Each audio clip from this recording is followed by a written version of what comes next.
안녕하세요. 같이 기도하고 시작하겠습니다.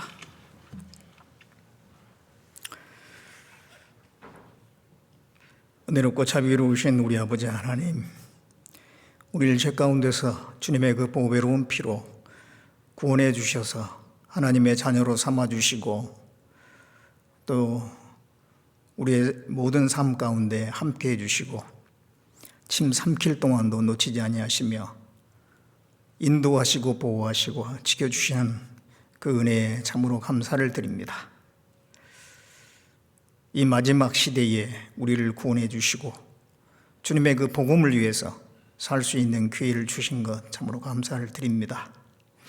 우리의 연약함을 아시는 주님, 주님의 그 능력으로 지혜로 더욱더 채워주셔서 주님의 뜻을 감당하기에 부족함 없도록 도와주시고 이 세상 모든 악한 것들로부터 더욱 구별시켜 주셔서 주님이 쓰시기에 합당한 지체들이 될 수 있도록 인도해 주시기를 원합니다. 오늘 이렇게 주일을 맞이해서 우리 형제 자매님들 말씀을 사모해서 한자리에 모였습니다. 주님께서 각 사람에게 필요한 대로 말씀을 깨우쳐 주시고 또 힘을 주시기를 원합니다. 내일부터 대전도 집회를 계획하고 있습니다. 주님께서 함께해 주셔서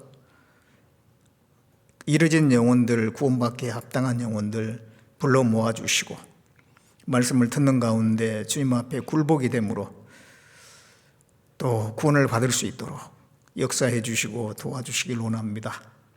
말씀을 증거하시는 목사님에게도 능력으로 함께해 주시고 건강을 지켜주시길 원합니다. 우리 모두가 마음을 같이 하는 가운데 기도하고 협력하고 또 수고하는 가운데 결실이 맺어지는 귀한 집회가 될 수 있도록 인도해 주시길 원합니다. 우리 가운데 고난과 어려움 속에 질병 가운데 또 여러 가지 어려운 일로 힘들어하는 분들이 있다면 주님께서 능력으로 함께 해주시고 그 모든 고난 가운데서도 용기를 잃지 않도록 붙들어 주시길 원합니다. 해외에 복음이 전해지고 있습니다. 어디든지 복음이 전해지는 곳에 함께 해주시고 역사해 주시길 원합니다.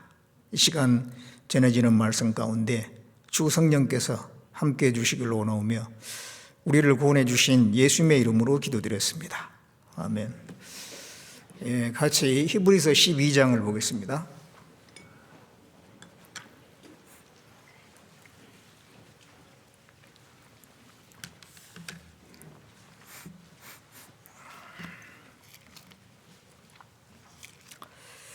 히브리서 12장 2절 보겠습니다. 2절 한 절만 같이 읽겠습니다. 믿음의 주요 또 온전케 하신 이인 예수를 바라보자. 저는 그 앞에 있는 즐거움을 위하여 십자가를 참으사 부끄러움을 개의치 아니하시더니 하나님 보좌 우편에 앉으셨느니라. 이제 내일부터 대전도 집회를 하게 됩니다. 여러 가지 어려운 상황이지만은 또 집회를 할 수 있게 됐고 집회를 잘 마치도록 하나님께서 도와주실 거라고 믿습니다. 집회를 하게 되면 영적인 전쟁을 우리가 하는 겁니다. 요즘에 바이러스하고 전쟁을 해야 되고 그 와중에 또 이 영적 전쟁을 우리가 하게 됐습니다. 영적 전쟁, 이 전쟁을 하게 되면은 모든 병사들이 이 한마음 한뜻이 돼야 되잖아요. 그러니까 이스라엘 민족들이 아말렉 족속과 전쟁할 때 보면 모세는 하나님께 기도하고 또 아론과 훌은 그 기도를 돕고 그리고 여호수아는 이스라엘 백성들을 이끌고 직접 또 전쟁에 참여하고 그래서 모든 백성이 혼연일체가 되는 가운데 그 전쟁에 하나님이 함께 하시고 승리를 얻었습니다. 그와 같이 우리가 전도하는 것도 집회를 하는 거, 그 가운데 우리 형제 자매님들이 마음을 같이하고 또 수고하고 또 기도하는 가운데 그 영혼들을 구원으로 인도할 수가 있고, 그것이 그 마귀에 대한, 사탄에 대한 우리가 승리를 쟁취하는 거지 않습니까? 그 사단에게 사로잡혀 있는 그 영혼을 뺏어서 이제 하나님께로 돌리는 거지 않습니까? 그래서 그 전쟁을 위해서 모두가 함께 해야 되겠습니다. 이 시간에는 예수님에 대해서 우리가 본받고 따르고 전하자라고 하는 제목으로 좀 말씀을 드리려고 합니다. 예수님에 관련해서 성경에서 명령하고 있는 것들이 있죠. 가장 먼저는 예수 그리스도를 믿어라 그랬습니다. 믿어라. 믿어야 구원을 받으니까. 그래서 믿어서 구원받은 사람에게는 또 거하라, 주 안에 거하라, 그 명령이지 않습니까? 그리고 또 예수 그리스도의 은혜와 저를 아는 지식에 자라가라, 그것도 이제 명령입니다. 뿐만 아니라 순종하라, 복종하라, 그리고 본받고 따르고 또 전하라, 그런 명령들이 있습니다. 오늘 시간에는 이제 본받고 따르고 전하라고 하는 그 명령을 좀 생각을 해보려고 합니다. 이미 그 예수님에 대해서 확실하게 복음의 말씀을 듣고 깨달은 분들, 구원받은 분들은 그 다음에 이제 예수님을 본받아야 됩니다. 그리고 예수님을 따라야 됩니다. 그리고 그 예수님을 전하는 삶을 살아야 되는 거죠. 그러기 위해서는 먼저 예수님을 자세히 바라봐야 되겠죠. 그래서 방금 읽은 히브리서 12장 2절에 믿음의 주요 또 온전케 하시는 이인 예수를 바라보자. 이 말씀은 굉장히 중요한 말씀이죠. 우리가 예수 그리스도를 이렇게 바라봄으로써 구원을 받을 수가 있고, 예수님을 계속 바라봄으로써 예수님을 계속 의지할 수가 있고, 그 예수님을 더 알 수가 있고, 그 예수님을 본받아 살아갈 수가 있습니다. 우리가 흔히 그런 얘기 하죠. 자기를 보지 말고 주님을 보라고. 주님을 보라. 사람은 자기 자신을 바라보는 경우가 많아요. 자기를 바라보지 말고 주님만 계속 바라보고 살 수 있다면 그게 바로 믿음이죠. 승리하는 삶을 살 수가 있습니다. 성경을 통해서 하나님께서 말씀하신 것은 너희 하나님을 보라, 또 세상죄를 지고 하는 하나님의 어린 양을 보라, 계속 그 하나님을 보라고, 예수님을 바라보라고 계속 말씀하고 있어요. 이 사람은 세상을 보고 자신을 보고 어둠을 보고 자꾸 엉뚱한 것을 바라봄으로 말미암아 진짜 바라봐야 될 대상을 보지 못함으로 인생을 실패하게 되고 신앙생활을 실패하는 그런 일들이 많이 있기 때문에 우리가 뭘 보고 살 거냐, 이게 굉장히 중요한 문제지 않습니까? 주님을 계속 성경을 통해서 우리는 바라봐야 될 겁니다. 그래서 믿음의 주요 또 온전케 하신 이라는 것은 믿음을 우리에게 집어넣어 주신 분입니다. 내가 언젠가 믿기 시작했었죠. 그 믿음이 시작될 때가 있습니다. 그 믿음의 시작이 예수 그리스도로 말미암아 시작이 된 거잖아요. 예수님께서 내 안에 믿음을 주신 겁니다.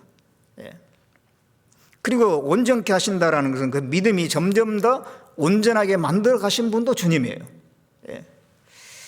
내가 예수 그리스도를 바라봤을 때 처음에 믿음이 생겼고, 그 다음에 계속해서 예수님을 바라보는 가운데 믿음이 점점점 온전해져 가는 겁니다. 그런 예수님,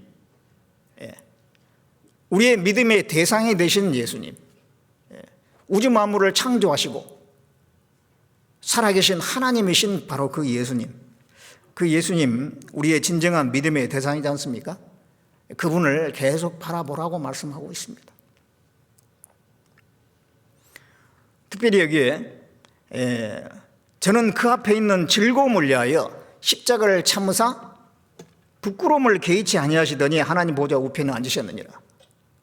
그런 주님을 바라보라는 것입니다. 예수님은 십자가의 고난을 통과하시고 영광에 들어가셨어요. 고난 후에 영광에 들어가신 그 주님을 바라보라. 이 바라보라고 하는 건 뭐예요? 본받으라 그 말이죠. 자세히 보고 본받으라. 그리고 따르라 그 말입니다. 예수님께서 십자가의 고난을 통과한 뒤에 영광에 들어가셨는데 너희도 그 길을 따라가라. 그것을 지금 말씀하고 있는 것이죠. 예수 그리스도는 우리의 본입니다. 본. 예수님의 모든 것은 우리에게 모본이 되는 거예요. 모본이 돼요. 우리 삶의 모범이고 우리의 믿음의 대상일 뿐만 아니라 우리의 모본입니다. 성경에 많은 인물들이 있습니다. 그 인물들의 어떤 일면을 통해서 우리에게 어떻게 살아야 된다는 것을 보여주지 않습니까? 본이 되죠. 그런데 궁극적으로 그 예수님에 다 집결이 되는 겁니다. 그래서 그 예수님을 우리는 바라보고 본받아야 되죠. 예수님하고 우리하고 너무 차원이 다른데 어떻게 예수님을 본받나? 그러면 이제 가만히 있어야 되는가요? 좀 아주 육신적인 모습대로 가만히 있으면 그게 오는 걸까요? 그 어떤 그 단편 소설의 큰바의 얼굴을 계속 바라보다 보니까 나중에는 큰바의 얼굴 같은 얼굴이 됐잖아요. 그런 것처럼 이 주님을 계속 바라보고 본받으려고 할 때 점점 온전해지는 겁니다. 그 마태복음에 그런 말씀이 있잖아요. 하늘에 계신 너희 아버지의 온전하신 같이 온전하라 그랬지 않았습니까?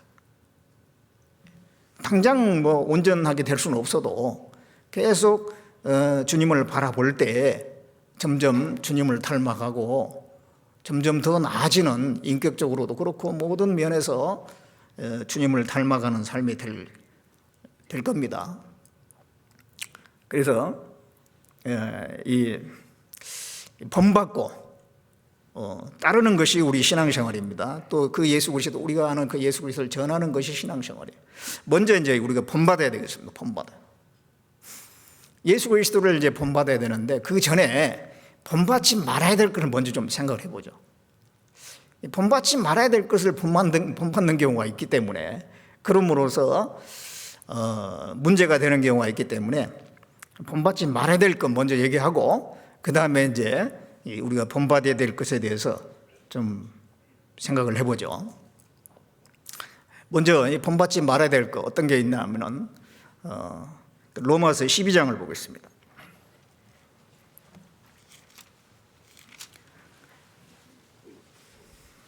로마서 12장 2절에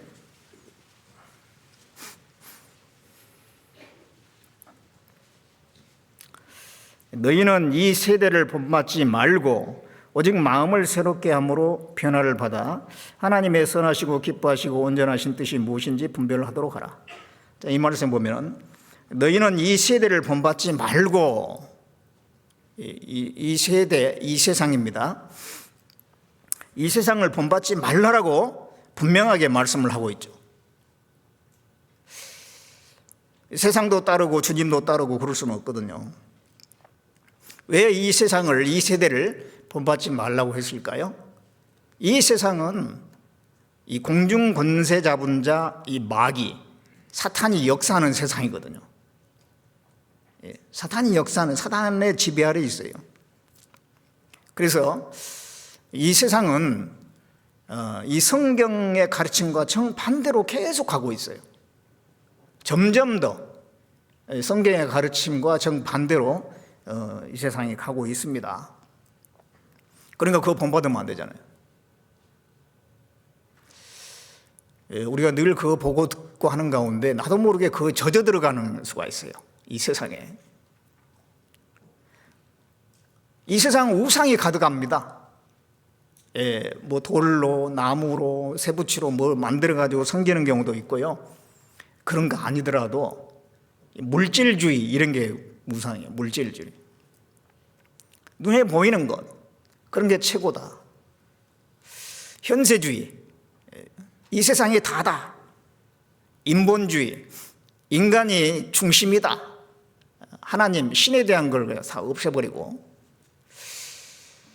인간이 우상이고 물질이 우상이고 이 세상이 우상이고, 이 세상은 이 우상으로 가득해 있습니다.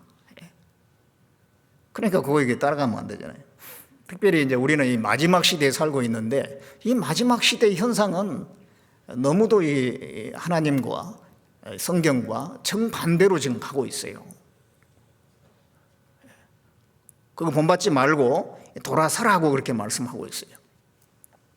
디모데후서 3장을 보겠습니다.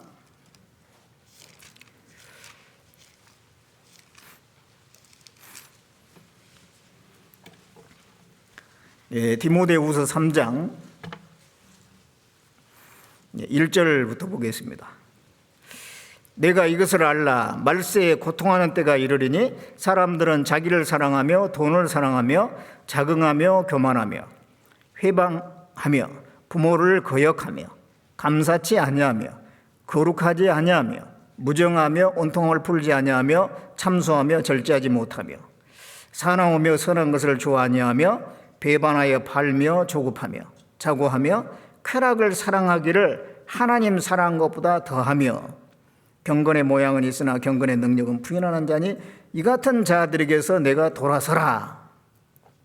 여기 말세 중에서도 말세, 지금 우리 시대에 해당합니다. 나타날 사회적인 현상 또 인간적인 모습 그게 나와 있는데 쭉 말씀하면서 너희는 이 같은 자들에게서 내가 돌아서라. 그거 본받지 말고 돌아서라. 그것은 본받지 말라는 얘기예요. 거기서부터 구별돼야 된다. 그걸 말씀하고 있어요. 근데 여기에 이 말세의 이 세상의 현상에 대해 좀 말씀하는데요.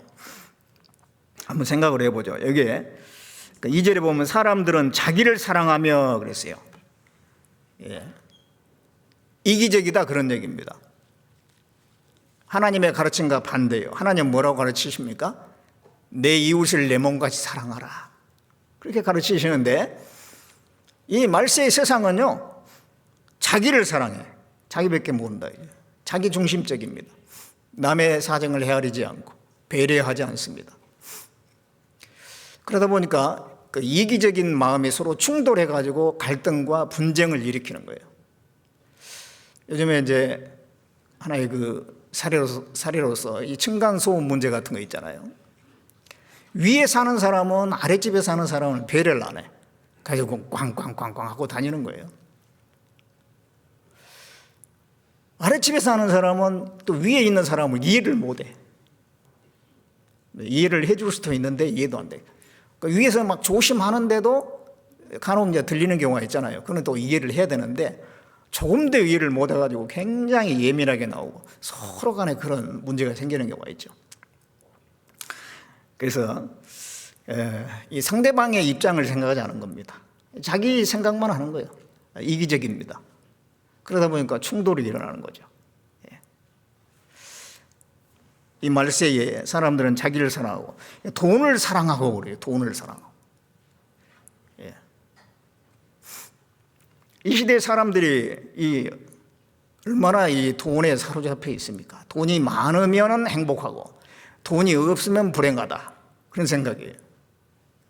돈을 많이 번 사람은 성공했고 돈을 많이 벌지 못한 사람은 실패한 인생인 것처럼 그렇게도 생각합니다. 그러니까 어떻게 하든 돈을 벌려고 주식도 투자하고 부동산도 투자하고 뭐 로또 복권도 사고 하여튼 꾸준히 벌어가지고는 어느 세월에 버냐. 그래가지고 이게 뭐 투기를 한다든가 어떤 일확천금을 노리는 그런 일들이 많이 있지 않습니까? 지금 이 시대의 현상입니다. 그리고 또 이 부모를 거역하며 그랬어요. 이 부모를 거역한다. 그런 일들 많이 있죠. 옛날 같으면은 자녀가 부모를 공경하는 거 다 당연하게 여기고 부모가 다 완전한 건 아니잖아요. 부족해도 부모를 공경하고 그게 자식된 도리라고 하는 생각을 했는데요. 요즘에는 자기 마음에 안 맞으면 부모도 결별이에요. 미국이나 유럽에 우리나라도 마찬가지인데요. 자녀가 부모와 결별하는 자녀들이 많이 생기고 있대요. 뭔 이유 때문에 결별을 하는가 제가 봤더만은 생각이 안 맞는다는 거예요. 부모는 인종차별주의적인 생각을 가지고 있어요. 자녀는 그에 대해서 싫어하는 마음이 있어요. 부모는 어떤 정치적으로 어떤 견해를 가지고 있는데 자녀는 정치적으로 다른 견해를 가지고 있어요. 그래가지고 서로 얘기를 해가지고 심하게 논쟁을 벌이다가 이제는 부모를 아예 떠나버리고 연락도 안 하고 찾아가지도 않는다는 거예요. 옛날에도 그럴 수가 세대 차이가 있으니까 그런 게 있을 수 있잖아요. 그렇지만은 그래도 부모가 나하고 생각이 달라도 자식으로서 부모를 섬기는 도리는, 공경하는 도리는 계속 지키거든요. 옛날에는. 근데 요즘에는 그런 도리 자체를 갖다가 무시해버리는 겁니다. 나하고 생각이 틀리면 부모라도 결별이에요. 부모하고 나하고 동등선상에 놓기 때문에 그런 생각이 나오는 거예요. 사실 위아래 관계거든요. 부모와 자식은 위아래 관계잖아요. 근데 동등하다가 생각하니까 생각이 틀리니까 결별이야. 이게 뭐냐면 이게 부모를 거역한다는 게 단지 불효한다는 이 의미의 그 이상입니다. 이건 질서가 붕괴되는 것을 얘기하는 거예요. 질서가 붕괴되는 거예요. 하나님은 위아래 개념을 이 세상에 두셨거든요. 자녀는 부모를 공경하고 종은 주인에게 순종 복종하고 아내는 남편에게 순종 복종하고 그리고 신하는 왕에게 충성해야 되고 이런 게 이제 질서거든요. 하나님이 그런 질서를 정해놓으신 이유가 있어요. 그러면 뭐 때문에 그러냐면은 하나님과 인간의 관계를 설명하려고 하는 겁니다. 하나님은 위에 있고 인간은 아래에 있는 거예요. 위아래 관계입니다. 수직 관계라고요. 그것을 깨우쳐 주기 위해서 이 세상의 질서를 정하신 겁니다. 질서를 정했어요. 그리고 또 공동체의 연합을 위해서 그런 질서를 정하신 겁니다. 근데 그 질서가 이제 막 깨지고 있는 거예요. 질서가 막 파괴되고 있는 거예요. 이 질서 속에서 공동체가 연합이 되거든요. 가정 공동체, 사회 공동체, 국가 공동체, 교회 공동체. 이 교회에 질서가 없으면 우리가 사랑으로 연합하지만 또 질서도 필요하거든요. 그 질서가 없으면은요, 이 교회가 무너집니다. 그런데 이제 그런 질서 의식이 다 이제 붕괴되고 있는 거예요. 아내는 남편에게 순종해야 된다, 복종해야 된다 이런 말을 하면은 거부감이 생깁니다. 왜 그렇게 해야 됩니까? 그거는 남성 중심적인 사고 방식에서 나온 거 아닙니까? 뭐 남존 여비입니까? 그러면서 이제 불만을 갖습니다. 근데 물론 성경에는 남자는 우월하고 여자는 우월하지 못하다, 하등하다, 또는 남존 여비, 그거는 성경에서 지지하는 건 아닙니다. 성경에서는 남자고 여자고 다 동등하고 동등한 인격을 가지고 하나님 앞에 동일한 영적 존재로서 차별을 하면 안 돼요. 다 존중합니다. 하나님 보실 때 다 존중받아야 될 사람들이에요. 그런데 가정으로 딱 묶이면 달라지는 거예요. 결혼을 해가지고 가정에 딱 묶이면은 질서가 딱 생겨요. 그래가지고 결혼을 하면은 남편은 머리가 되고 아내는 몸이 되는 겁니다. 부모 자식 간에 부모도 자식도 다 동등한 인격을 가지고 있는 겁니다. 다 소중해요. 근데 부모 자식으로 딱 엮여 있으면은 자식은 부모에게 순종해야 되는 위아래가 딱 생겨버리는 거예요. 그러니까 남편과 아내는 위아래 관계입니다. 성경에는 그렇게 되어 있어요. 부모와 자식이 위아래 관계이듯이 가정 공동체를 유지하기 위해서 하나님이 그렇게 하신 거예요. 그리고 이제 남편은 하나님의 영광과 형상입니다. 아내는 사람의 모습이에요. 그래서 사람이 하나님께 순종하듯이 아내가 남편에게 순종해야 된다는 거. 그거를 이제 그런 질서 속에서 하나님이 가르쳐 주시는 겁니다.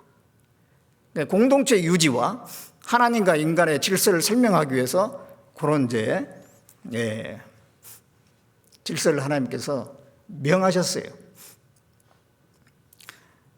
회사 안에서도 보면 그 높은 직위를 가진 사람, 낮은 직위를 가진 사람이 있잖아요. 그럼 낮은 직위를 가진 사람이 높은 직위에 있는 사람에게 순종해야 되잖아요. 그러면서 회사 그 사회 조직이 유지가 되는 거예요. 만약 그런 게 없으면 회사 운영 자체가 안 됩니다. 경영이 잘 안 돼요. 군대에서도 위계 질서가 있지 않습니까? 그거 없으면 군대 자체가 존립하기 어려운 거예요. 교회에서도 마찬가지고요. 그래서 하나님이 그렇게 이제 해 놓으신 겁니다. 아내가 남편에게 순종하는 거, 그거는 남편이 우월하기 때문에 그런 게 아니에요. 그냥 하나님이 이렇게 정해놓은 질서이기 때문에 하나님께 순종하는 마음으로 순종하는 겁니다. 자식이 부모에게 순종하는 거, 부모가 나보다 모든 걸 더 많이 알고 나보다 모든 면에서 월등하기 때문에 부모에게 순종하는 게 아니에요. 하나님이 이렇게 정해놨다니까요. 그러니까 그게 순종하지 않는 건 하나님께 불순종하는 거예요. 똑같은 거예요. 거기에 순종하는 것은 하나님께 내가 순종하는 겁니다. 근데 이런 개념을 지금 깨트리고 있는데 그게 사탄이 배후에 사단이 있는 거예요. 천사는 하나님께 순종해야 될 위치가 있는데, 위치에 있는데, 그 중에 이 마귀가 원래 천사였는데 하나님께 반역했잖아요. 그 위치 이탈을 해버렸어요. 그 다음에 자기하고 동일한 존재로 사람들을 만들려고 해도 사람끼리도 위계 질서를 깨트려버리고 혼란스럽게 만들고 있는 겁니다. 그래서 지금 보면은 무슨 그 말이 많잖아요. 이 남녀 평등 문제 이런 것 때문에. 그런데 그 배후에 사단이 있다는 걸 아셔야 돼요. 성경에 의해서 우리는 정확한 개념을 가지고 옳고 그런 것을 분별을 해야 됩니다. 이 세대를 본받지 말라 그랬잖아요. 이 세상은 마귀가 배후에 있기 때문에 성경 정반대로 가고 있어요. 그런데 그런 이 세상의 어떤 모든 것들을 보면서 그것이 나에게 젖어 들어올 수가 있는데요. 그거 우리가 조심해야 되는 거예요. 그래서 이 부모를 거역한다. 이건 단순히 이건 불효의 문제가 아닙니다. 이거는 질서 자체가 붕괴된다는 것을 말하는 거예요. 이 마지막 때는. 모든 질서의 근본이 뭐냐면 부모 자식 관계입니다. 이게 무너지면은 다른 것도 다 무너져 버리는 거예요.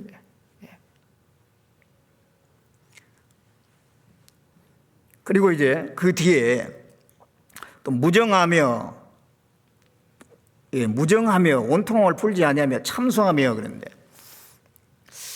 이거는 뭐냐면은 이 사람 간의 이 감정을 사랑으로 대하지 않기 때문에요. 모든 걸 갖다가 문제를 삼다 보니까 못 참아도 그러니까 소송을 하는 거예요.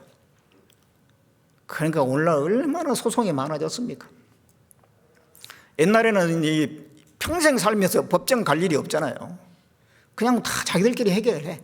그냥 이렇게 이해해주고 내가 좀 손해 보지 근데 요즘에는 그게 잘 안 되니까 소송 사건이 얼마나 많아졌습니까? 또 무고도 많아, 무고. 실제는 그런 죄가 없는데 있다고 내가 뒤집어 씌워가지고요. 고소를 하는 거예요. 그래서 그만큼 사랑이 식어져서 그렇죠. 그 다음에 또 사나우며 그랬잖아요. 이 노아 시대에 강포가 세상에 충만했다 그랬는데 지금 우리 시대에 너무너무 사람들이 사나워지고 있어요. 그래가지고 이 폭행하는 거 그게 많아졌지 않습니까? 그냥 지나가다 어깨 부딪혔는데 그냥 그것도 시비 걸어가지고 상대방을 때려 죽이는 경우가 있습니다. 좀 마음에 안 든다고 자기를 쳐다본다고 자기보다 훨씬 나이 많은 사람을 막 때려가지고 중상을 입히는 경우도 있고 죽는 경우도 있어요. 부모가 자식을 너무 학대해가지고 죽는 경우도 있습니다. 그러면서 뭐라 하냐면 그렇게 쉽게 죽을 줄 몰랐다는 거예요. 사람의 몸이 굉장히 강한 줄 아는데 그게 아닙니다. 그 영화 같은 데 보면은요, 폭력적인 영화들 많잖아요. 주인공은 보면은 많은 사람들 집단 구타를 당했는데도 그 다음날 보면 멀쩡해서 다녀요. 영화니까. 예. 그런데 그런 걸 보면서 사람의 몸이 굉장히 강한 줄 아는데 강한 게 아닙니다. 사람 몸이 얼마나 약한지 몰라요. 흙으로 만들어진 거잖아요. 그래가지고 한 대 때렸는데 죽는 경우도 많고요. 그냥 밀쳤는데 그냥 넘어져가지고 죽는 경우도 있어요. 뺨 한 대 때렸는데 그 뺨 맞은 사람이 목뼈가 이상이 생기는 경우가 있어요. 한 대 맞고. 교통사고 당했는데 그것 때문에 그냥 반평생을 고생하는 사람들이 있잖아요. 이 사람 몸이라는 게 의외로 약한 거예요. 그런데 그런 이 폭력적인 그런 영화나 영상에 물들어가지고요, 그 사람들에게 그렇게 하는 거예요. 점점 사나워지고 있습니다, 사람들이. 그 다음에 또 배반하여 팔며 그랬습니다. 사람을 쉽게 배반해요. 믿을 수가 없는 거예요, 믿을 수가 없어요. 그리고 이제 쾌락을 사랑하기를 하나님 사랑한 것보다 더하며 그러네요. 이 마지막 시대의 사회적인 현상이에요. 쾌락을 사랑합니다. 쾌락주의자. 이 쾌락, 그러니까 이 먹고 마시고 즐기고 하는 것에 온통 관심이 가 있는 거예요. 먹고 마시고 즐기고 먼 미래를 생각하지 않죠. 지금 당장 먹고 마시고 즐기면 좋다 이 말이에요.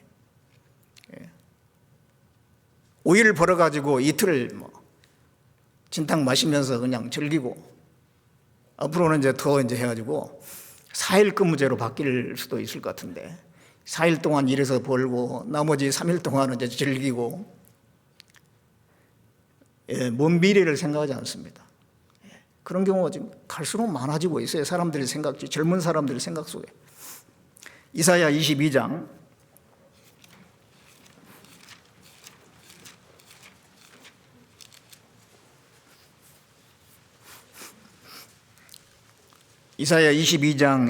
12절을 보겠습니다.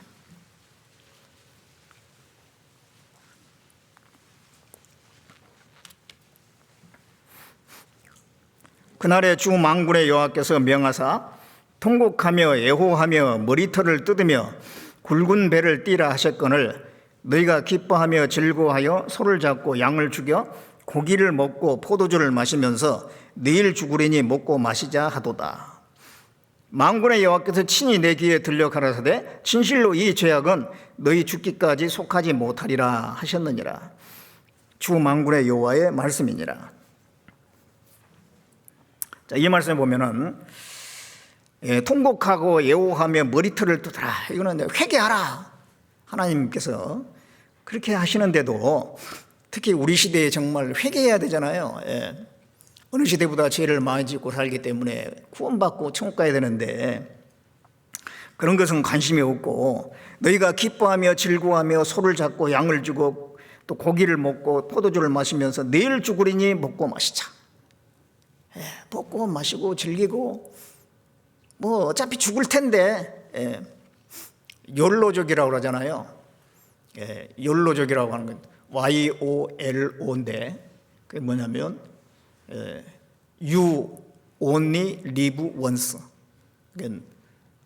한 번뿐인 인생이다 이 말이죠. 너 한 번 산다. 어차피 한 번 사는 건데 그냥 즐기면서 살아라. 단 한 번뿐인 인생 어떻게 살아야 되겠어요? 내세를 아는 사람은요, 내세가 있다는 걸 확실히 믿는 사람은 단 한 번뿐인 인생, 내세를 위해서 정말 전적으로 올인하면서 살아야 되겠다 이런 마음을 갖잖아요. 단 한 번뿐인 인생이니까. 근데 사람 생각 속에 내세를 싹 지워버렸어요. 지금 죽으면 끝이라는 생각이 지배적입니다.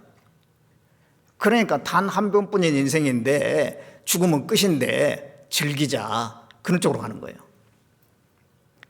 사람 마음속에 이 내세를 지워버리면 이 사람이 짐승같이 되는 겁니다. 지금 그렇게 돼가고 있지 않습니까? 그래서 이 육체의 즐거움만 추구하는 쪽으로 점점점 가고 있는 겁니다. 노아 시대의 사람들은 먹고 마시고 시집가고 장가가고 그러다가 홍수에서 멸망하는 날까지 깨닫지 못했다 그랬잖아요. 그들의 관심은 먹고 마시고 시집가고 장가가고 그냥 육체를 즐기는 거예요. 창세기 6장에 보면 그들이 육체가 됨이라 그랬어요. 노아 시대에 완전히 육체가 됐다는 것은 사람을 하나님이 영적 존재로 만들어놨는데 그 영적인 관심은 하나도 없고 완전히 육체적인 생각만 한다 이거죠. 그래서 완전히 육체가 됨이라. 그러므로 그들의 날은 120년이 될 거다. 이제 심판이 작정돼 버린 거예요. 창세기 6장 보겠습니다.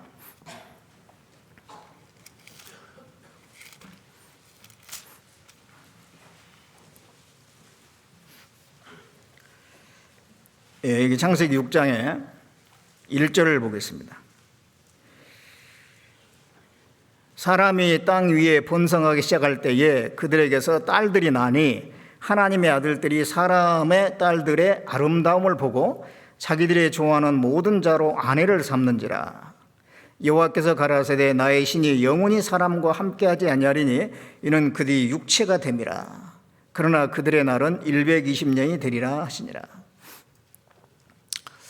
여기 짧은 말씀인데 이 말씀이 노아홍수 바로 직전에 그들의 그 상태를 상당히 많이 설명해 주고 있어요.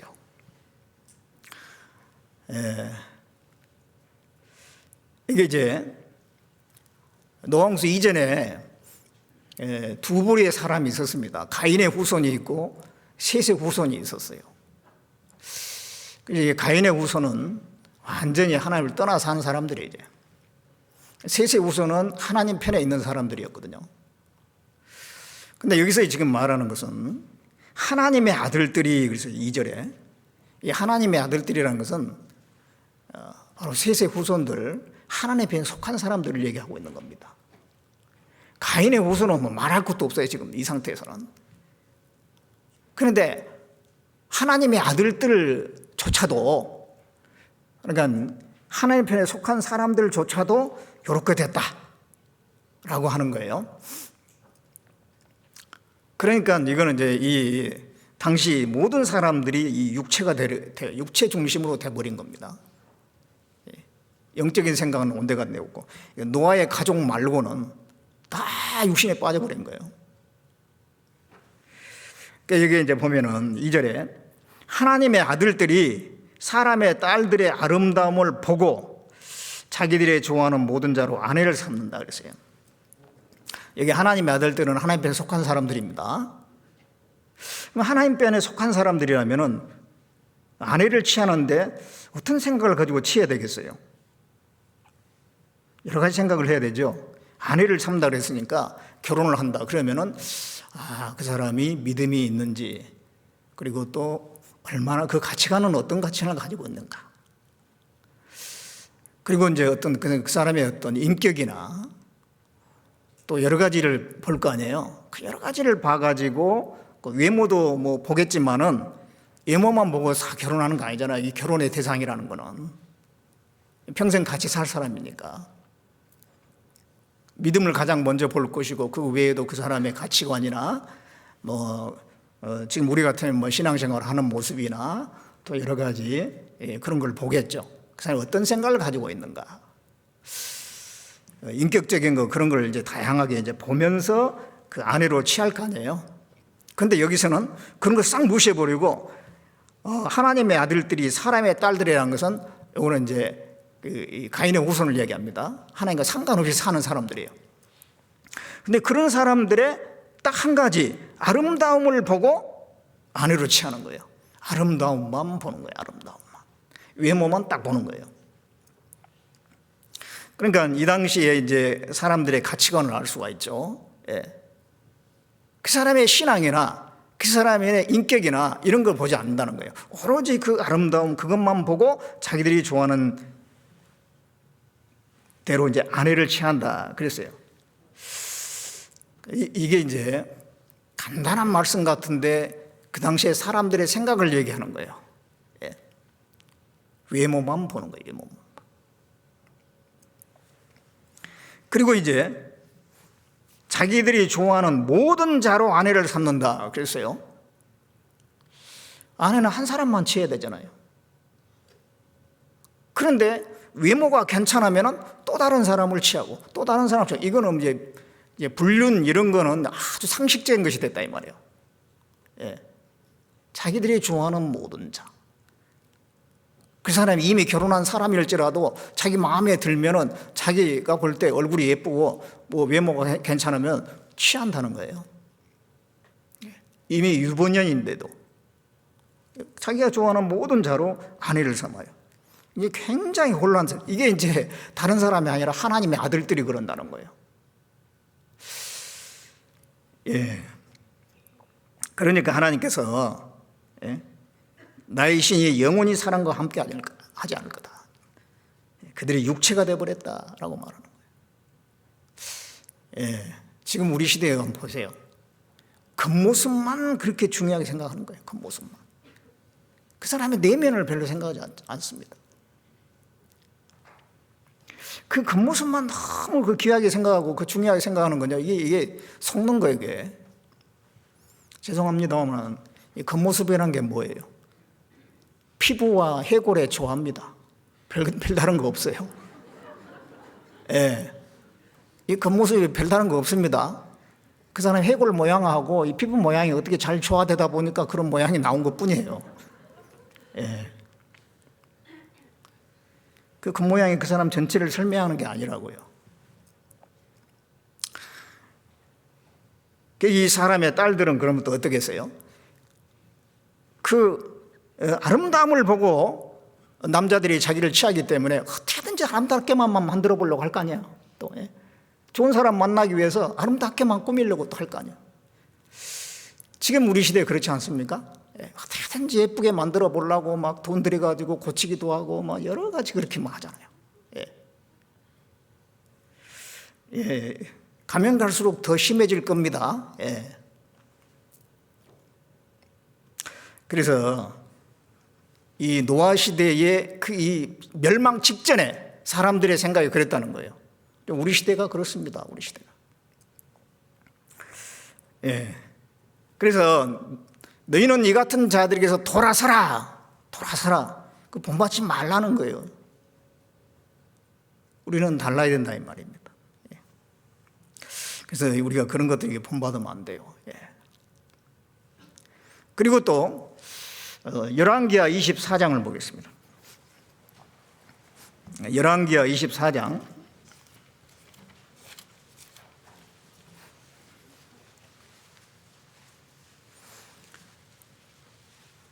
열왕기하 24장 9절에 보겠습니다. 9절에 여호와야 기니 그 부모의 모든 행위를 본받아 여호와 보시기에 악을 행하였더라. 여호야 긴 왕이 그 부친의 모든 행위를 본받아 여호와 보시기에 악을 행했다 그랬어요. 이게 부친을 본받아 가지고 악을 행한 겁니다. 자, 이 말씀을 통해서 볼 때 이 부친이라 할지라도 부모라 할지라도 본받지 말아야 될 게 있는 거예요. 우리 그리스도인들은 부모님이, 물론 우리는 부모님을 잘 공경하고 또 좋은 면은 본받아야 되죠. 그런데 이게 부모가 구원을 안 받은 분이라면 생각이 현세적이고 육신적일 수가 있거든요. 그러니까 다 본받으면 안 되잖아요. 우상 숭배하는 거 본받으면 안 되잖아요. 하나님을 대적하는 거 본받으면 안 되잖아요. 여호야기는 자기 아버지를 본받아 가지고 악한 왕이 된 거예요. 그러지 않은 사람도 있어요. 히스기야 왕은요, 아버지는 아하스 왕입니다. 아하스 왕은 온갖 우상을 섬긴 사람이거든요. 그런데 히스기야는 그 아버지는 그랬지만 본받지 않았어요. 히스기야 왕은 나중에 얼마나 그 하나님 앞에 올바른 그 왕이 됐습니까? 그래서 유다의 그 선한 왕 중에 들어가지 않습니까? 히스기야가. 요시야 왕이나 뭐 여호사밧 왕 함께 해가지고 선한 왕에 들어가요. 아버지는 그 악한 왕이었는데 그 본받지 않았어요. 뿐만 아니라 이 고라의 아들들이 있잖아요. 고라는 모세와 아론을 대적해가지고 반역하는 일을 앞장선 사람이잖아요. 근데 그 아들들은 아버지 본받지 않았어요. 그래가지고 아버지 안 따라갔거든요. 나중에 이 고라의 아들들은 살아남아가지고 나중에 이 다윗 때 솔로몬 때 보면 성전에서 봉사하는 일도 하고 또 고라의 아들들 중에서 사무엘이라는 위대한 선지자도 나오고 그랬어요. 또 고라의 아들들이 시편을 지어가지고 시편에 보면 고라의 아들들이 지은 시들이 좀 있지 않습니까? 귀하게 쓰임 받은 거예요. 부모라도 어떤 면에 신앙적인 면에 있어서 잘못된 것은 그 본받으면 안 됩니다. 역대하 12장을 보겠습니다. 역대하 12장 1절에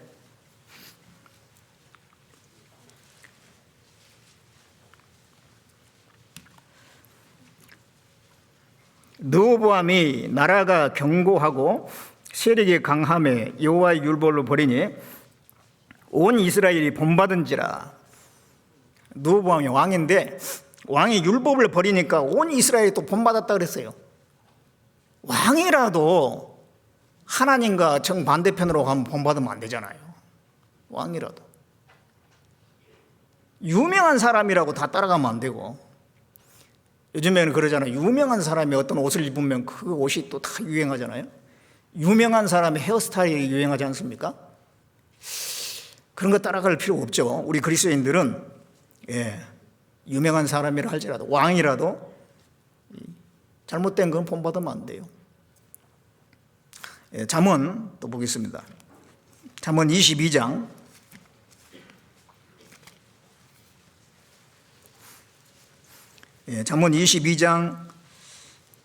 24절을 보겠습니다. 노를 품는 자와 사귀지 말며 울분한 자와 동행하지 말지니 그들의 행위를 본받아서 내 영혼을 올무에 빠칠까 두려움이니라.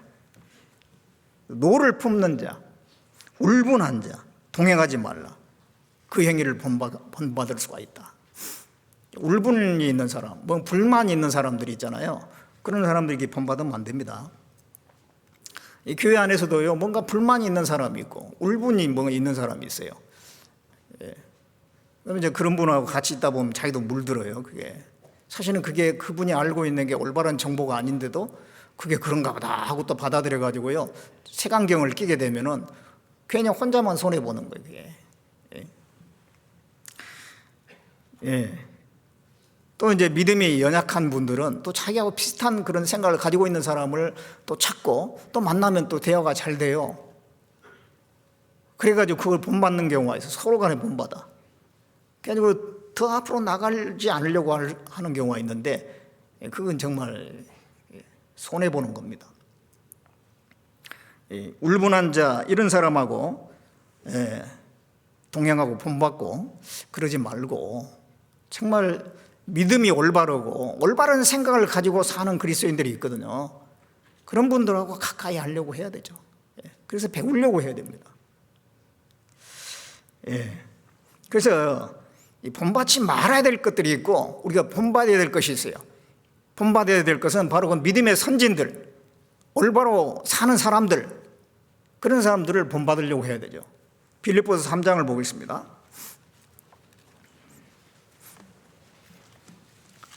빌립보서 3장 17절을 보겠습니다. 빌립보서 3장 17절에 형제들아 너희는 함께 나를 본받으라. 또 우리로 본을 삼은 것 같이 그대로 행하는 자들을 보이라. 너희는 함께 나를 본받으라. 사도 바울은 정말 믿음에 앞선 분이잖아요. 본이 되는 분이지 않습니까? 나를 본받으라 그랬어요. 사도 바울을 본받아 살 수 있으면 얼마나 좋겠습니까? 사도 바울은 너무도 우리하고 나하고 차원이 다른 분이고 어떻게 뭐 감히 생각이나 하겠나, 그러면서 아예 생각도 안 하는 게 맞겠습니까? 여기서 본받으라 그랬잖아요. 본받으라고. 그리고 또 우리로 본을 삼은 것 같이 그대로 행하는 자들, 이게 무슨 말이냐면 사도 바울이나 이런 분들을 본받은 사람들을 또 자세히 보고 본받으라 그 말입니다. 예. 그 신앙에 앞선 사람들을 우리는 본받아 살아야 됩니다. 성경에 보면은 에녹과 같은 사람 300년간 하나님과 동행했다 그랬잖아요. 우리는 그거를 참 나도 그렇게 동행할 수 있으면 얼마나 좋을까. 그러면서 본받으려고 해야 되잖아요. 노아는 그 오랜 세월 동안 배를 만들라고 했을 때 다른 사람은 다 하나님을 떠나서 자기 멋대로 살지만은 오로지 하나님 말씀만 붙들고 그 일을 했잖아요. 아주 충성되게. 그것도 우리는 본받아야 되고, 그 아브라함의 믿음도 본받고, 모세의 그 참 인내하는 가운데 끝까지 그 사명을 이루는 그런 것도 본받고. 하여튼 이 믿음의 선진들 본받을 분들이 많이 있잖아요. 그 중에서 물론 우리가 가장 본받아야 될 것은 그 모든 그 믿음의 선진들은 예수님을 설명하는 겁니다. 예수님의 일면을 그렇게 설명을 하는 거예요. 그래서 결국 우리는 우리의 최고의 모범은 예수 그리스도입니다. 그 예수님을 우리 마음에 주로 모시고 그 주님을 본받아 가는 겁니다. 우리가. 자, 에베소서 5장을 보겠습니다.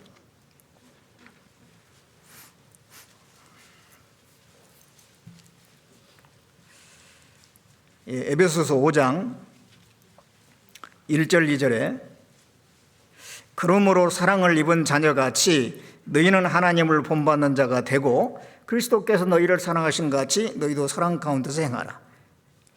그는 우리를 위하여 자신을 버리사 향기로운 제물과 생축으로 하나님께 드리셨느니라.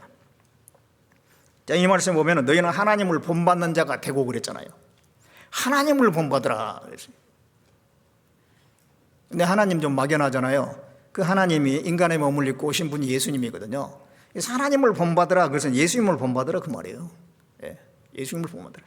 그래서 바로 이어서 그리스도께서 너희를 사랑하신 같이 너희도 사랑 가운데 행하라. 그 그리스도의 사랑을 본받으라 이 말이에요. 그래서 그리스도가 사랑하신 것처럼 너희들도 그 사랑을 본받아서 행하라, 그런 말씀이지 않습니까? 우리는 예수 그리스도를 본받아야 됩니다. 예수님이 하신 그 모든 걸 자세히 보고 우리가 이제 본받아야 되는데, 특별히 여기서는 사랑 가운데 생활, 그 사랑을 본받으라 라고 말씀하고 있어요. 예수님이 우리를 사랑해 주셨잖아요. 무조건적인 사랑. 우리가 죄인이고 우리가 하나님을 알지 못했고 오히려 하나님을 대적하는 편에 섰을지라도 주님은 나를 먼저 사랑해 주셨습니다. 나를 위해서 그 33년의 생애를 사시고 십자가에서 피를 흘려 죽기까지 나를 사랑해 주셨다라고 기록하고 있습니다. 예수님이 나를 얼마나 사랑했는가, 우리는 그걸 더 알아야 될 겁니다. 그리고 그것을 본받고 우리도 또 사랑 가운데 행해야 되잖아요. 그걸 지금 말씀하고 있어요. 그 사랑을 본받아야 되고, 예수님은 그 하나님께 온전히 헌신을 했습니다. 향기로운 제물과 생축으로 하나님께 드리셨다 했습니다. 우리도 우리 자신을 하나님께 드리는 것을 예수님을 통해서 배우고 본받아야 되는 것입니다. 또 예수님의 그 용서, 예수님의 그 모든 사람을 받아들이는 수용적인 것, 그런 것도 본받아야 되잖아요. 로마서 15장 7절에 보면 그리스도께서 우리를 받아 하나님께 영광 돌리신 것 같이 너희도 서로 받으라. 우리를 받아주셨잖아요. 그 당시에 이제 예수님 당시에 문둥병자도 받아주시고 간음 중에 잡힌 여인도 나도 너를 정죄하지 않는다 그러면서 용서해 주셨잖아요. 세리나 창기나 그런 죄인들과도 식사를 하시고 그들도 이거 받아주시고 어린애들도 받아주시고, 예수님께서는 다 용서해 주시고 받아주셨잖아요.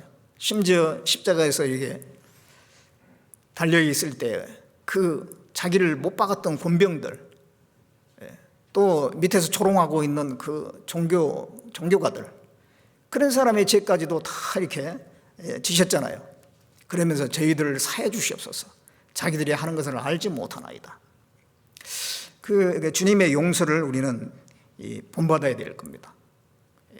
다른 사람들, 나에게 잘못한 사람이 있잖아요. 그런 사람들을 용서를 해야 돼요. 용서를. 우리 마음은 너무 참 좁은 것 같아요. 좁아가지고 나하고 코도 맞는 사람만 서로 친하고, 코도 안 맞는 사람은 뭐 안 친하고, 그리고 또 누구에 대해서는 용서가 안 돼가지고 그 사람에 대해서 다 가지고 있는 거예요. 평생 용서를 안 하는 경우가 있어요. 우리 마음이 너무 좁잖아요. 주님은 심지어 자기를 갖다가 그렇게 십자가에 넘겨준 종교 지도자들까지 그들의 죄를 위해서도 죽으셨는데, 그 용서를 우리는 본받아야 될 겁니다. 그리고 또 예수님은 온유하고 겸손하시잖아요. 나는 마음이 온유하고 겸손하니 나의 멍에를 메고 내게 배우라. 예수님은 정말 겸손하신 분이었어요. 우리에게 겸손이라는 것을 가르쳐 주기 위해서 흉내낸 게 아닙니다. 예수님은 실제로 겸손하신 분인 거예요. 하나님은 정말 겸손하신 분이에요. 예수님이 이 땅에 오실 때 아주 그 가난한 집에 태어났고, 그리고 또 그 구유 위에 태어나셨고, 그리고 이제 그 사시는 걸 보면은 뭐 호의호식하고 그냥 뭐 대단한 권세를 누리고 이런 게 아니잖아요. 예루살렘에 입성할 때도 뭐 말 타고 늠름하게 갈 수도 있겠지만은 그 나귀 새끼, 그걸 타고 왔어요. 나귀 새끼니까 이렇게 힘도 없어가지고 말이죠. 위에서 사람이 타면은요, 그냥 뒤뚱뒤뚱 걸어갔을 거 아니에요.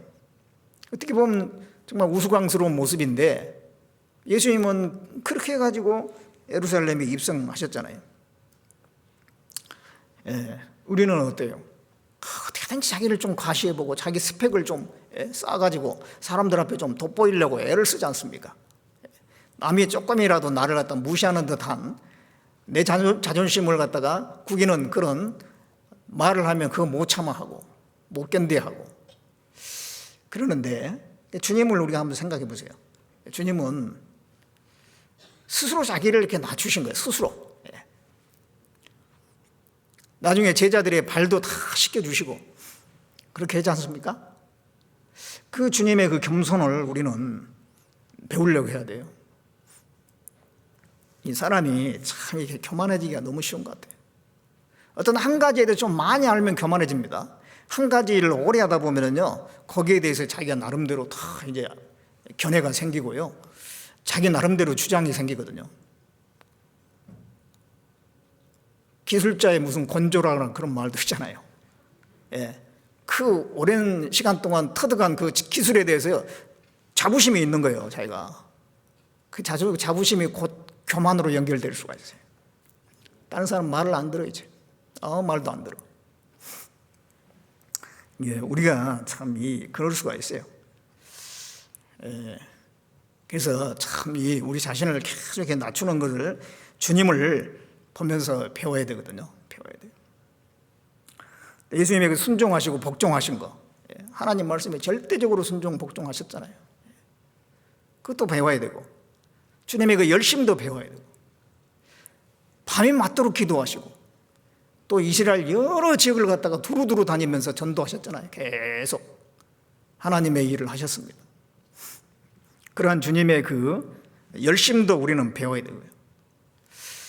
배워야 될 것이 많이 있어요. 본받아야 될 것이 많이 있습니다. 그래서 예수님은 자신을 본받으라고 하시는 거예요, 제자들에게. 우리는 그리스도의 제자들이잖아요. 우리가 주님을 본받아야 돼요. 그리고 이제 주님을 또 따르라고 그럽니다. 본받고 따르라 그래요. 따르라. 예수님의 생명을 받은 사람은, 우리가 예수님의 생명을 받았잖아요. 생명을 받았으면 예수님을 따르는 것이 정상인 거예요.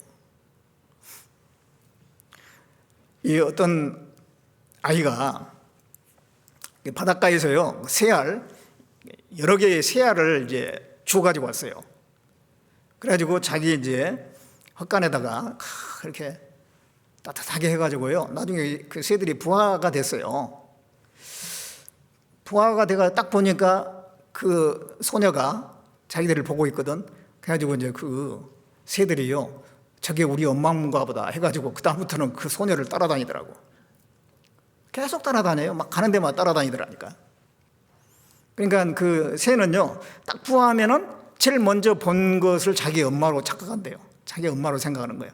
그래서 계속 따라다녀요. 예. 양은 누구를 따라다녀요? 양은 목자를 따라다녀요. 목자를. 예. 우리는 누구를 따라가야 되냐 이 말이죠. 우리에게 생명을 주신 그 예수 그리스도를 우리는 따라가야 되는 거죠. 예. 내게 영원한 생명을 주신 그 예수님을 따라가야 되는 것이죠. 요한복음 10장을 보겠습니다.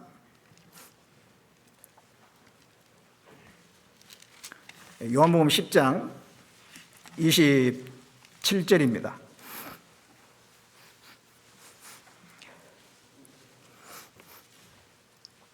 27절에 내 양은 내 음성을 들으며 나는 저희를 알며 저희는 나를 따르느니라.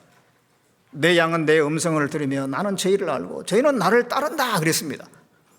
정말 그 구원받은 사람이라면 주님의 그 말씀을 분별할 줄 알아요. 내 음성을 듣는다 그랬잖아요. 구원받은 사람은 그 말씀을 분별할 줄 알죠. 어떤 목사님이 말씀을 전하면은 저기 말이 좀 아닌데 뭐 알맹이가 없어 보이는데, 예. 분별합니다. 예. 그리고 주님의 양이라면 주님을 따른다는 거예요. 우리가 구원을 확실히 받았으면 주님을 따라가는 게 맞는 거예요. 주님을. 사람 따라가는 것도 아니고 세상 유명한 사람 따라가는 것이 아닙니다. 주님을 따라가는 거예요. 우리는 주님을 본받고 주님을 따라가야 돼요. 예. 아무나 그 따르라고 말씀하는 게 아닙니다. 예수님께서는 마땅히 주님을 따를 사람에게 따르라고 말하는 거예요. 한 서기관이 예수님에게 제가 주님을 따라가겠습니다. 그러니까 주님이 뭐라고 그랬어요? 여우도 굴이 있고 공중의 새도 거처가 있는데 인자는 머리 들 곳이 없도다. 그게 뭐냐면 그건 거절한 거예요. 거절한 거예요. 예. 나는 주님을 따르겠습니다 했는데 이 서기관은 주님을 따를 이렇게 신분이 안 돼 있는 겁니다. 오늘날 그런 사람들이 많아요. 자기는 뭐 주님을 위해서 죽기도 하고 살기도 하고, 예, 그래가지고 이제 뭐 목회도 이제 하고 선교사도 되고 그렇게 한다고 하는데 하나님 보실 때는 구원도 안 받은 사람들이 있어요. 구원을 안 받았으면 그 자격이 없잖아요. 그런데 그냥 자기 열심만 가지고 막 따르려고 하는 사람이 있거든요. 예, 그런 사람에게는 예수님께서 거절하는 거예요, 사실은. 그런데 한 제자에게 말합니다. 너는 나를 따르라 하니까 제 부친을 먼저 장사하게 허락하옵소서. 예수님께서 죽은 자들로 죽은 자를 장사하게 하고 너는 하나님 나라를 전파하라. 손에 쟁기를 잡고 뒤를 돌아보는 자는 내게 합당치 않다. 이제 그 제자는 정말 따라야 될 사람이거든요. 근데 따라야 될 사람이 또 머뭇거리고 있는 거예요. 그래서 예수님께서 하나님 나라를 전파하는 것이 무엇보다 가장 중요하다. 그러면서 따르라고 강하게 권면을 하지 않습니까? 주님이 우리에게도 따르라고 하세요. 주님을 따르라고. 그 베드로에게 예수님이 그랬잖아요. 요한복음 21장에 보면 베드로에게 네가 나를 사랑하느냐 3번 물으십니다. 베드로가 제가 주를 사랑하는 줄 주께서 아시나이다. 그랬을 때 3번 묻고 그 다음에 나를 따르라 그래요. 젊어서는 네가 스스로 띠를 띠고 네가 원하는 대로 다녔거지만 이제는 네가 늙어서는 남이 내게 띠 띄우고 원치 않은 곳으로 너를 데려갈 것이다. 이는 그가 어떠한 죽음으로 하나님께 영광 돌릴 것을 말씀하신 거라 그랬어요. 그러면서 나를 따르라 그랬어요. 베드로에게 3번 네가 나를 사랑하느냐 묻고 그 다음에 베드로의 그 가야 될 길이 고난의 길이라는 걸 말씀하면서 따르라 하는 거예요. 네 앞길은 앞으로 고난이 있다. 그렇지만은 나를 따르라. 요한복음 12장 26절에도 사람이 나를 섬기려면 나를 따르라 그랬어요. 주님을 섬기려면 주님을 따라야 된다고 그렇게 말씀하신 겁니다. 예, 주님을 따르는 길은 쉬운 길이 아니죠. 그렇지만은 어렵다고 해가지고 안 따르고 가만히 있으면 그건 또 그리스도인으로서 하나님의 생명을 받은 사람, 그리스도의 그 생명을 받은 사람으로서 합당한 모습이 아닌 거예요. 하여튼 우리는 따라가야 되죠. 마태복음 16장 보겠습니다.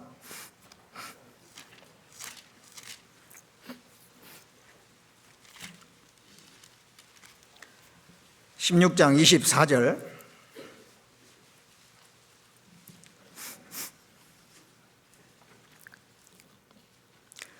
이에 예수께서 제자들에게 이르시되 아무든지 나를 따라오려거든 자기를 부인하고 자기 십자가를 지고 나를 쫓을 것이니라. 자, 여기서 예수님께서 제자들에게 말씀하신 건데요. 우리도 제자들이잖아요. 아무든지 나를 따라오려거든, 그러니까 주님을 따라가야 되는데 그러기 위해서는 자기를 부인해야 된다. 또 자기 십자가를 지고 주님을 따라가야 된다. 이렇게 말씀하고 있어요. 자기를 부인한다라고 하는 것이 먼저 선행이 돼야지 주님을 따라가는 것입니다. 이 자기라고 하는 게 뭐냐면은 우리 속에 육신이 있잖아요. 육신의 욕망이 있거든요. 그걸 쫓아가는 사람은 주님을 따라갈 수가 없어요. 육신의 요구 속에 이 자기 욕망, 또 자기 주장이 있어요. 자기 계획도 있고, 또 자기 영광을 구하는 것이 있어요. 사람에게는 자기 영광을 구하는 것, 그런 걸 부인해야 된다, 그런 얘기입니다. 그리스도 예수의 사람은 육체와 함께 정과 욕심을 십자가에 못 박았느니라. 그런 것에 내가 죽은 자로 여기고 그런 것으로부터 구별해야 되는 거죠. 좋은 것을 얻기 위해서는 자기를 절제해야 되잖아요. 그 올림픽이 지금 진행 중에 있지만은 금메달을 따기 위해서는 얼마나 그냥 뭐 먹고 싶은 것도 안 먹고 체중 조절하기 위해서, 그러면서 그 금메달을 오로지 그것을 향해서 절제하는 삶을 살잖아요. 그 결과로 이제 영광을 얻습니다. 마찬가지로 우리가 주님을 따라가기 위해서 잘 따라가면 그 결과는 뭐냐면 상과 영광이거든요.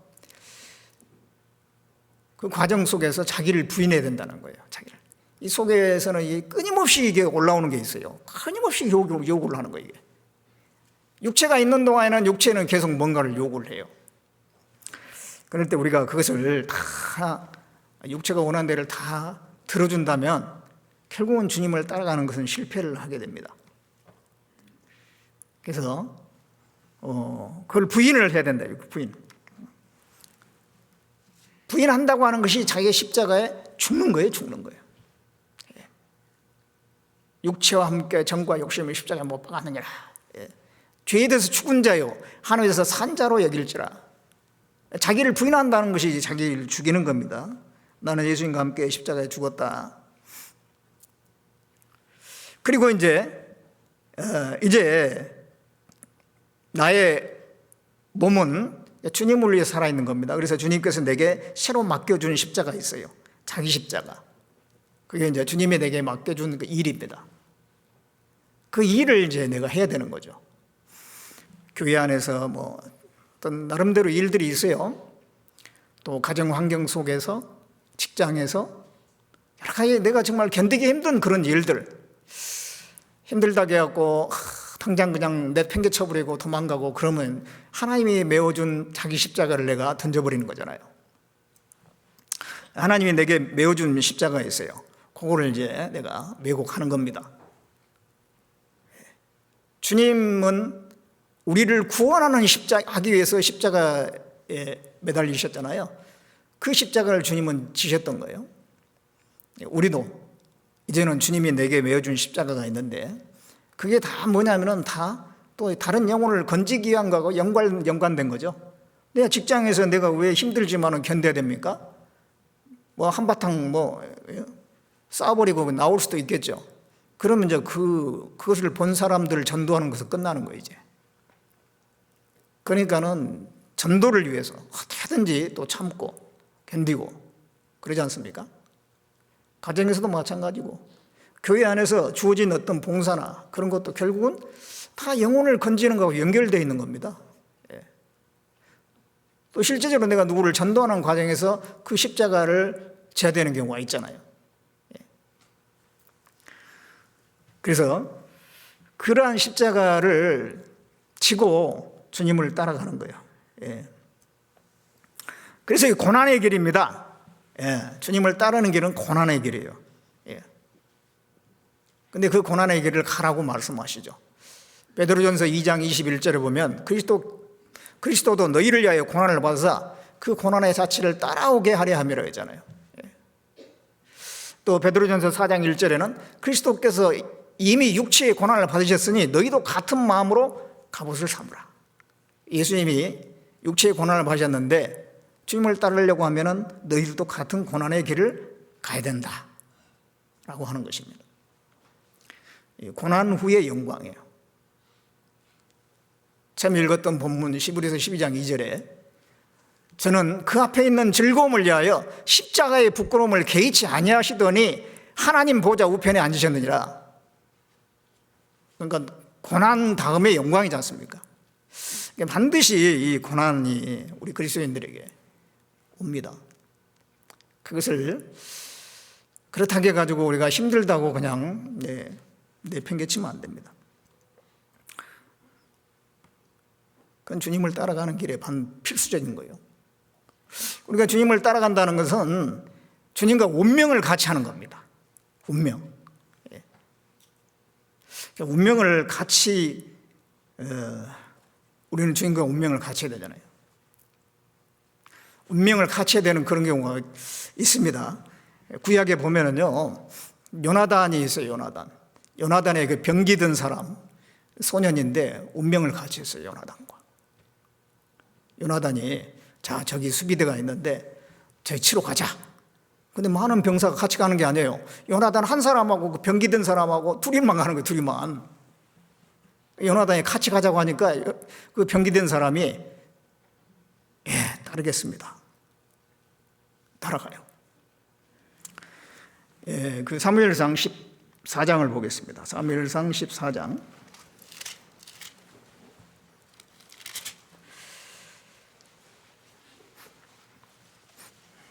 14장 6절에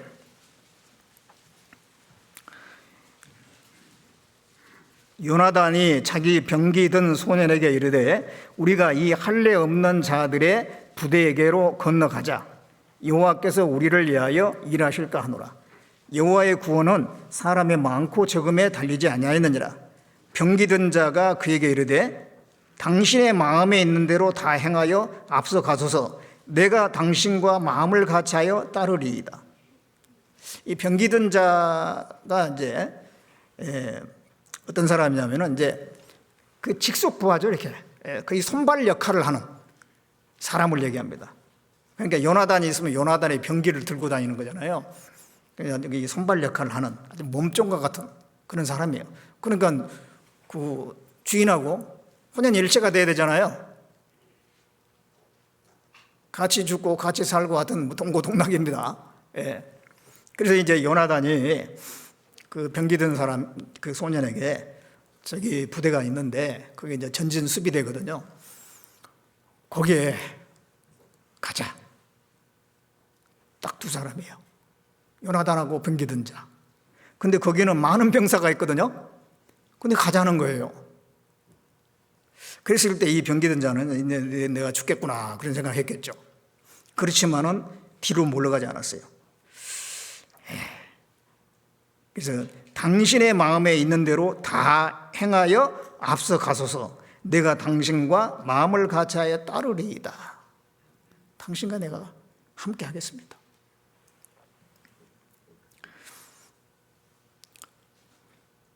또 이 병기 든 자가 있는데 사울의 병기 든 자가 있어요. 사울 왕이 이제 이 블레셋과 전쟁 중에 이제 수세에 몰려가지고 나중에 결국은 이제 스스로 자기 칼에 자결을 하잖아요. 그 자기 옆에 병기던 자에게 나를 치라 그러니까 어떻게 치겠어요? 그러니까 결국은 자기 칼에 자기가 죽었어요. 그걸 보고 병기던 소년도 자결을 합니다. 자기 주인이 자결에 죽었으니까 자기도 따라 죽어. 예. 그 주인을 따라가는 거예요. 주인을 따라가는 거예요. 죽기까지 따라가잖아요. 죽기까지. 엘리사는 엘리야를 끝까지 따라갔죠. 길갈에서 베델로, 베델에서 여리고로, 여리고에서 요단으로 끝까지 따라갔어요. 사도 바울은 어땠습니까?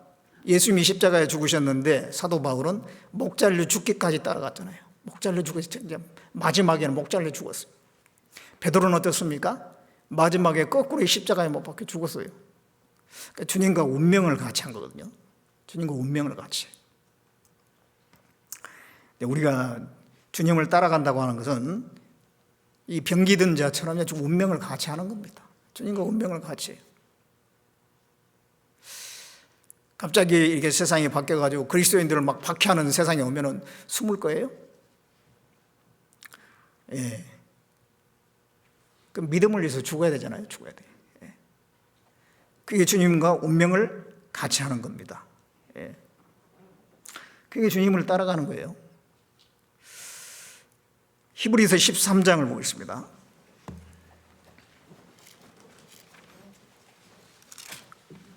히브리서 13장 12절을 보겠습니다.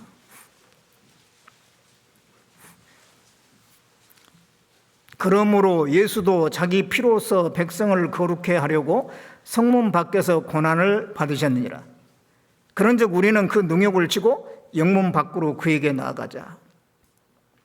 예수님께서 예루살렘 성 밖에 그 저주받을 그 장소 해골이라고 하는 그 처형 장소니까요. 막 해골이라고 해요. 해골이 득실득실 하니까 해골이죠. 그 처형 장소로 가서 예루살렘 안에는 이 종교가들이 있고 부자들도 살고, 그런데 예수님은 그 성 밖에 나가서 저주받을 곳에서 처형당했거든요. 그래서 우리도 마찬가지라는 거예요. 그 능욕을 지고 영문 밖으로 그에게 나아가자. 영광 받는 자리, 높임 받는 자리, 부한 자리, 예, 그런 게 아니고 진짜 그 고난 받는 자리, 소외되고 복음을 인해서 비난받는 자리, 그런 자리로 나가야 된다, 그런 말씀입니다. 예, 그 주님과 운명을 그게 같이 하는 거잖아요. 주님을 따라가는 것입니다. 그래서 주님을 따라가는 데는 예산을 많이 잡아야 돼요. 예산을 잘 잡아야 돼. 예산을 잘못 잡으면은 하다가 중단돼 버려요. 아니면 그냥 제자리에 머물러 있어요. 더 이상 나가지 않고. 아니면 뒤로 물러가 버릴 수가 있어요. 그래서 우리가 주님을 따라가는데 예산을 잘 세워야 된다고 말씀하고 있어요. 누가복음 14장을 보겠습니다. 누가복음 14장 26절을 보겠습니다. 26절에 물은 내게 오는 자가 자기 부모와 처자와 형제와 자매와 및 자기 목숨까지 미워하지 않으면 능히 나의 제자가 되지 못하고, 누구든지 자기 십자가를 지고 나를 좇지 않는 자도 능히 나의 제자가 되지 못하리라. 너희 중에 누가 망대를 세우고자 할진대 자기가 가진 것이 중공하기까지 촉할런지 먼저 앉아 그 비용을 예산하지 않겠느냐. 그렇게 아니하여 그 기초만 쌓고 능히 이루지 못하면 보는 자가 다 비웃어 가로되 이 사람이 역사는 시작하고 능히 이루지 못하였다 하리라.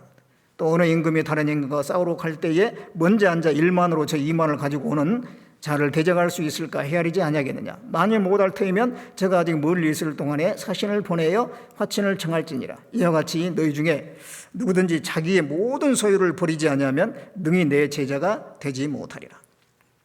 이제 주님을 따라가는 데 있어서 예산을 이제 얼마나 세워야 될 건가 하는 것을 말씀하는 겁니다. 예산을 세우지 않으면은 이게 공사를 하다가 망대를 세우는데 공사하다가 중단된다, 그 말입니다. 그리고 또 전쟁을 하는데 내가 이길 수 있을지 계산을 충분히 해봐야 되는데 이기지도 못할 건데 그냥 막 무작정 달라들었다가는 많은 인명의 손상이 오죠. 그렇기 때문에 미리 예산을 해야 된다라고 하는 겁니다. 우리가 주님을 따라가는 데 있어서도 예산을 세워야 된다라고 하는 건데, 이 마가가 이 바울을 전도여행을 따라가다 1차 바울 전도여행 때 가다가 중단 돌아가 버렸잖아요. 이 마가는 좀 부유한 집의 아들이에요. 마가 다락방이라고 하는 게 나오는데, 그 큰 다락방도 있고 하는 거 보면요, 그 부모가 굉장히 부자입니다. 그래서 부잣집 아들이에요. 그러다 보니까 편안하게 이렇게 성장했던 것 같아요. 그렇지만 이제 믿음은 있어요. 예수님에 대한 믿음이 있어서 용기 내가지고 전도 여행하는데 따라갔는데 막상 가보니까 너무 힘든 거예요. 그래가지고 중간에 그냥 뒤로 돌아가 버렸어요. 그 예산을 충분히 못 세운 거죠. 물론 나중에 이제 마가는 한참 뒤에 이제 돌이키고 다시 이제 신앙생활을 잘 해가지고 마가복음도 기록하고 귀하게 쓰임을 받았습니다만은 처음에는 좀 그랬어요.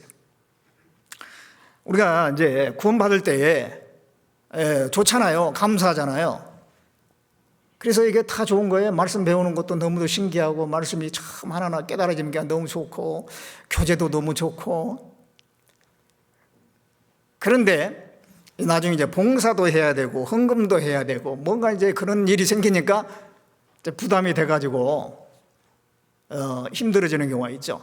그러다가 이제 수양회를 갔는데 가서 뭐 주차 봉사를 하라고 환경미화 봉사하라고 하는데 그 냄새 나는 곳에서 그냥 하루 종일 고생했어요. 교대 줄 사람이 또 빨리 안 와가지고 그냥 힘들고. 그래가지고 이제 자기 나름대로는 죽을 고생을 해가지고요. 그 다음부터는 잠적해가지고 안 보이는 경우가 있죠. 그런 분 같으면 이게 예산을 잘못 세운 거예요. 이제 구원을 받았으면 내가 어떤 고난이 있어도 주님을 따라가겠다 이렇게 해야 되는데 좀 힘드니까 어떤 봉사를 하다가 너무 힘들어가지고 그게 이제 교제에서 떨어지는 계기가 되는 분들이 가끔 있거든요. 그 예산을 잘못 세운 거예요. 또 이제 구원 받아가지고 이제 가족들에게 전도를 합니다. 너무 좋아가지고 가족들에게 얘기를 하니까 가족들이 아무도 안 들어주고 너 어디 이상한 거 듣고 와가지고 좀 이상해진 것 같다. 그러면서 다 그냥 달라 들어가지고 핍박을 합니다. 큰 갈등이 생긴 거예요. 자, 이런 가족들의 어떤 그 핍박 속에서 내가 교회를 계속 다녀야 되느냐, 아니면은 가정의 평화를 위해서 내가 좀 참아야 되느냐 하다가 가정의 평화를 위해서 교제를 안 나온다. 그 예산을 제대로 못 세운 겁니다. 중단이에요, 중단. 어떤 경우에는 그 정치적으로 박해를 받는 경우가 있잖아요. 죽음이 두려워가지고 그만두는 경우도 있겠죠. 옛날 그 일제 강점기에 일본에서 이제 우리나라 신사 참배 같은 걸 시켰잖아요. 그 신사라고 하는 거는 이제 그게 뭐 토속 종교 조그마한 그 사원입니다. 그 집을 지어가지고 거기에다가 참배를 하게 만드는 거예요. 그래서 그때 일반 사람들도 그걸 꺼려했지만은 더군다나 이제 기독교인들은 그 정말 이렇게 할 수 없었죠. 그렇지만은 이제 일본 정부에서 강하게 압박을 가하니까요. 그 신사 참배 안 하면은 교회도 폐쇄시켜버리고, 그리고 이제 또 처형도 하고 말이죠. 그러니까 안 죽으려고 결국은 고개를 조아린 사람들이 있었어요. 그게 그 잘못이잖아요. 그러면 안 되잖아요. 우리가 주님을 따라가는데 얼만큼 예산을 세워야 되냐, 여기에 말씀하고 있죠. 26절에 보면 물은 내게 오는 자가 자기 부모와 처자와 형제와 자매와 자기 목숨까지 미워할 생각, 버릴 생각까지 해야지 그렇게 예산을 세워야 된다는 거예요.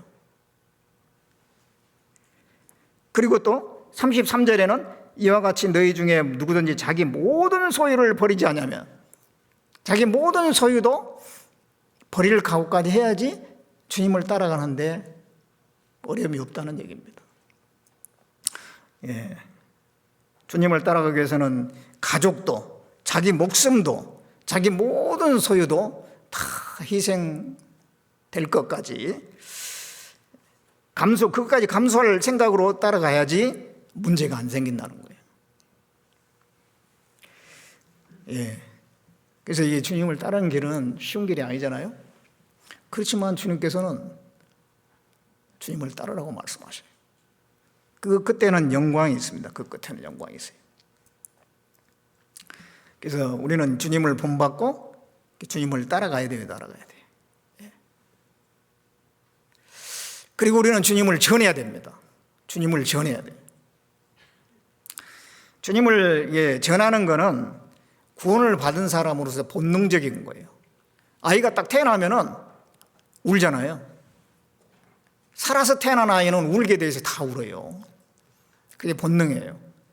구원을 받았으면 주님을 전하는 것, 복음을 전하는 것은 그거는 본능입니다. 그리스도인으로서의 본능이에요. 예. 마태복음 5장을 보겠습니다. 5장 14절.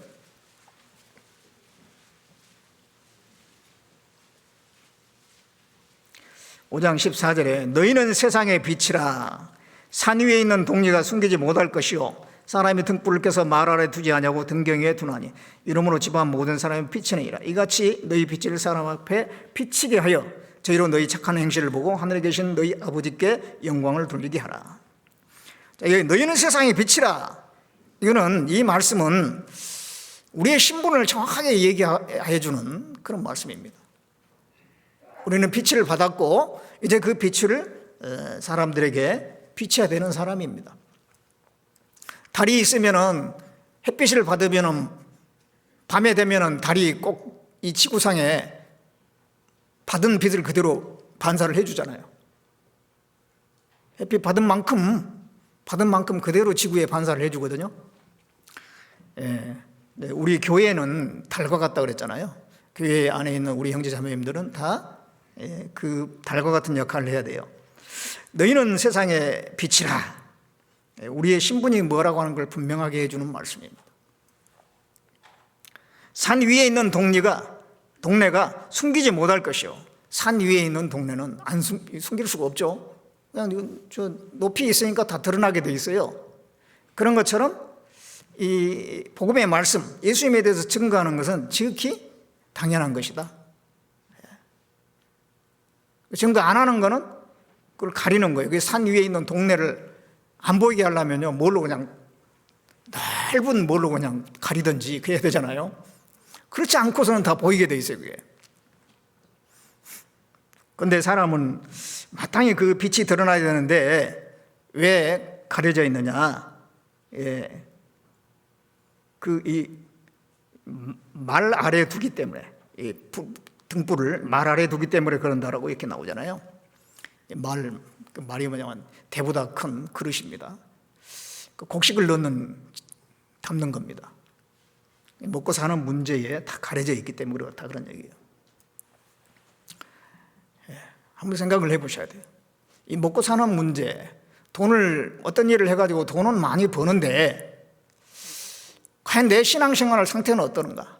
과거보다 내가 퇴보했는지 아니면 진보했는지, 내가 더 열심히 전도하는 데 참여하고 있는지. 그렇지 않다면 많은 물질이 무슨 의미가 있겠어요? 적은 소득이 의를 겸하면 많은 소득이 불의를 겸한 것보다 낫다 그러지 않습니까? 그래서 우리가 이게 빛의 역할을 해야 되는 것이 당연한 거거든요. 그런데 그게 어떤 사유에 의해서 가려지니까 문제가 되는 거예요. 그리고 이제 이 전도는 명령입니다. 그래서 그 뒤에는 명령이잖아요. 이같이 너희 빛을 사람 앞에 비치게 하여 그랬죠. 저희로 너희 착한 행실을 보고 하늘에 계신 너희 아버지께 영광을 돌리게 하라. 이거는 명령입니다. 빛이 드러나는 것은 자연스러운 것인데 그거 가리면 안 된다. 그리고 그 빛을 더 비치게 해라. 그는 전도를 하라는 명령입니다. 때를 얻든지 못 얻든지 항상 힘쓰라. 말씀을 전파하라. 그렇지 않습니까? 요즘에는 상황이 좀 힘들다는 걸 누구나 다 알고 있어요. 그렇다고 해서 구원받을 사람이 못 받는 건 아닌 것 같아요.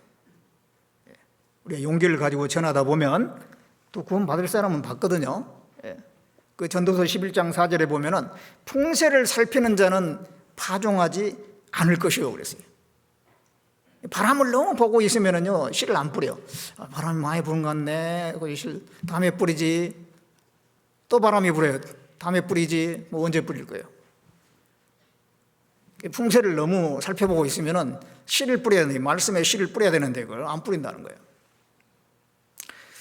그래서 그 상황이 그렇다 할지라도 우리는 전해야 될 거고, 올해는 우리가 이 코로나를 극복하자 그랬잖아요. 그래서 뒤로 숨을 것이 아니고 극복을 해야 됩니다. 그래서 우리가 담대함을 가지면 또 주님이 도와주시고 또 이길 수 있게 해주실 겁니다. 자꾸 도망가면은 더 따라와요, 그런 것들이. 그러나 내가 주님 의지하고 내가 사나 죽으나 나는 주님의 것이고 주님의 뜻에 순종하기 위해서, 순종하면 주님이 모든 걸 도와주실 거다, 그런 믿음을 가지고 하면 병도 도망갑니다. 그래서 이 담대함을 가지고 또 전하시고, 이번 그 성경 강연에 그 시간에 또 참석해서 말씀을 들으시고, 물론 이제 건강이 너무 안 좋으신 분들은 집에서 들으셔도 상관없습니다만은 웬만하면 나오셔가지고 말씀을 들으시고 그렇게 하시면 좋겠습니다. 자, 우리는 예수님의 제자들입니다. 그 제자들에게 원하는 것은 주님을 본받고 따르고 전하라는 거예요. 우리는 주님을 본받아야 돼요. 그리고 주님을 따라가야 됩니다. 주님을 전해야 됩니다. 우리 나머지 생애는 그거잖아요. 예수 그리스도를 믿고 구원을 받았으면 이제는 본받고 따르고 전하는 거예요. 그래서 주님에 대해서 더 많이 우리가 알아야 됩니다. 그래서 이제 계속해서 예수 그리스도에 대해서 더 많이 좀 말씀을 드리려고 합니다. 기도하겠습니다. 우리를 사랑하시는 하나님, 주 예수 그리스도로 말미암아 우리에게 구원의 은혜를 허락해 주시고, 이제 나머지 생애는 주님을 본받고 따르라고, 또 주님을 전하라고 말씀하셨습니다. 이제 우리 나머지 생애 가운데 주님을 더욱더 알고 본받고 고난의 길이지만은 주님을 끝까지 따를 수 있도록 우리를 인도해 주시길 바라고 원합니다. 내일부터 있을 집회 가운데 함께 해주시고, 참으로 그 모든 일정과 계획과 순서 가운데 주님께서 도와주셔서 무사히 치러지고 또 많은 사람들을 구원받을 수 있도록 주님 인도해 주시고 도와주시길 원합니다. 그 일을 위해서 우리가 어떻게 해야 될 것인지 우리 각 사람의 심령을 주장해 주시고 또 함께 연합하고 순종하는 마음이 될 수 있도록 인도해 주시옵소서. 모든 것을 주님께 의지하며 우리를 구원해 주신 예수님의 이름으로 기도드렸습니다. 아멘.